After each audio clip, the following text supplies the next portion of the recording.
اليوم إن شاء الله راح نتكلم عن اللهجة المغربية. المساحة الجغرافية للمغرب تقدر ب 446,550 كيلومتر مربع، وعدد سكان المغرب يقدر ب 36 مليون نسمة، فشيء طبيعي أن اللهجات تكون مختلفة من منطقة إلى منطقة أخرى.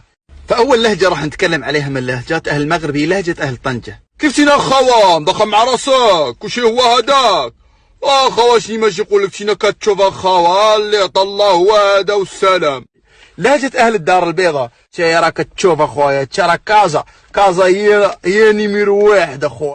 اش بيتي عندي ياوا؟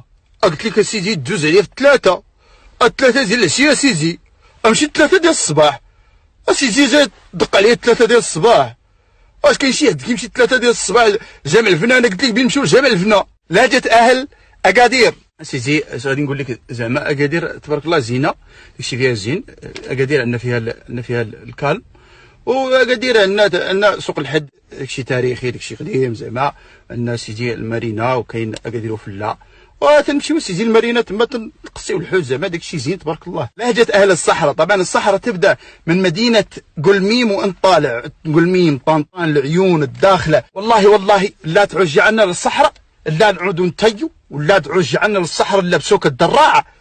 إذا تعرف حد يتكلم بلهجة من اللهجات اللي ذكرناها أرسل الفيديو خليه يشوفها. السلام عليكم.